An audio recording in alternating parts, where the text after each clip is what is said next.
Boys, girls, and fellow intellectuals, this is Reason, that voice in your head you should listen to. And yes, I know this video is a bit late, but I'm working on a few other projects that I hope to release sometime in the near future. But that aside, today we're going to go over a video where another socialist tries to prove socialism is libertarian. I think this will be fun, don't you? Sit back and enjoy. Hi there. Please no.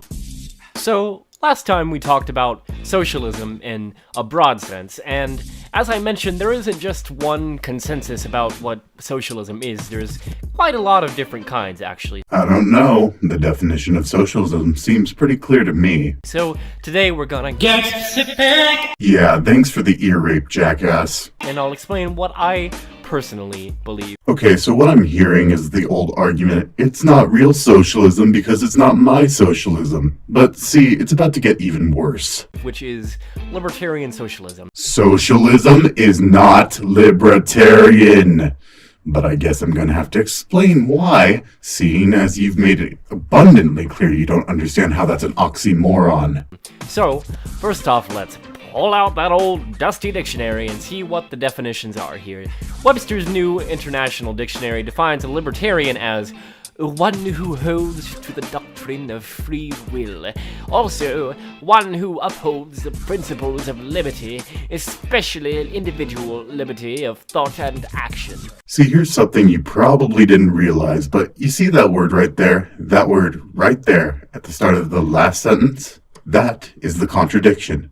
But I'll get back to that in a moment. And, according to the American Heritage Dictionary, socialism is a social system in which the producers possess both political power and the means of producing and distributing goods. I don't know where you got that definition, but it seems you've built a nice little strawman argument for yourself, seeing as I've already gone over the actual definition and you leave no citations in your description, which is a pretty disingenuous thing to do.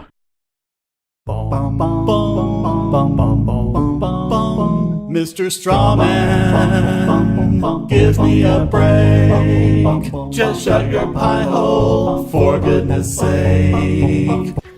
I guess that's how the American Heritage Dictionary would sound if it had a voice. So, one of the comments I get a lot is essentially, no thanks. Socialism only leads to dictatorships. Let's give the audience a few examples, shall we? Venezuela, North Korea, the USSR, Nazi Germany, Communist China, Cuba. Oh, and let's list the dictators while we're at it. Mao Zedong, Adolf Hitler, Joseph Stalin, Vladimir Lenin, Hugo Chavez, Fidel Castro. Alright, continue. I'll take my American capitalism over North Korean socialism any day. Well, not only are we not for North Korea isn't actually socialist, at all. Really? So why does it have hidden taxes that take the majority of its citizens' wealth? And all goods produced and imported and almost all property is controlled by the DPRK. Hell, the economy is so fucked there, they basically have to rely on China to send them everything they need just to exist. And fun fact! I know you think that makes you sound cool, but to be completely honest, it's starting to piss me off. Neither was the USSR. Now you're just being a history revisionist. Just because it's not your socialism doesn't mean it wasn't actual socialism. And if it wasn't socialism, why did the Soviet Union collectivize the means of production and use central planning for the economy? Want to know why? Because it was socialist. According to Libertarian Socialist, anyhow. Oh, you mean your imaginary friends? Because, they don't exist?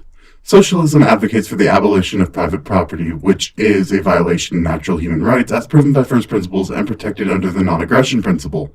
And if you are violating the NAP and advocate the violation of such, then you cannot call yourself a libertarian, as you are going against libertarianism's key principles of preservation and defense of natural rights. Leninists would argue differently, but obviously all of this is coming from the former's perspective.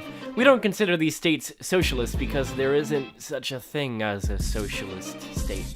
And we circle back around to this argument. Yes, there have been socialist states, and the very fact that your system requires a state debunks your own argument, as a state uses a false sense of legitimacy to justify the initiation of force, and using first principles, we understand that the initiation of force cannot be logically justified, and is why we advocate for the abolition of the state, But seeing as your system requires the state, it inherently cannot be libertarian.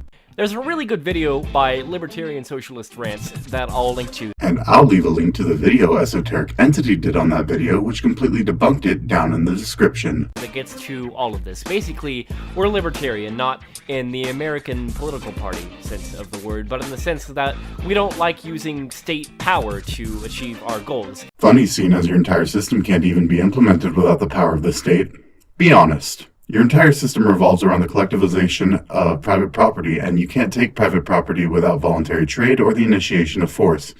And seeing as socialism hinders freedom of association and autonomy as well as private property rights, it's safe to assume you won't be using voluntary means, seeing as you don't consider that person's property as their own. When we say workers ought to be in control of the workplace, we don't mean just not the bosses, we also mean the state, or anyone else. We don't want the state managing us any more than we want capitalists managing us. So, what do we want? First, we want the workers in control of the workplace. Oh, and how do you plan to do that without the initiation of force, genius? Second, we want communal stores available to all, for all to take as much as they need of whatever they need. Okay, and what happens when people get greedy, pal? How do you plan to properly allocate those resources without currency? And don't you fucking dare say labor vouchers, because we all know at that point you're trying to imitate capitalism. This is an ideal libertarian socialist society. Food for all who need it, as much as they need of it. Okay, and who determines how much each person needs? The arbiters? The majority? The state? I mean, who gets the power to allocate resources? Seeing as you won't be paying your fellow workers, how do you plan to allocate resources without an economy? The same principle goes for all things. Education, healthcare, even leisure and pleasure. So what I got from that is, you're apparently entitled to someone else's labor, and with that last part, their body. Things aren't really looking well for this utopian society you're imagining.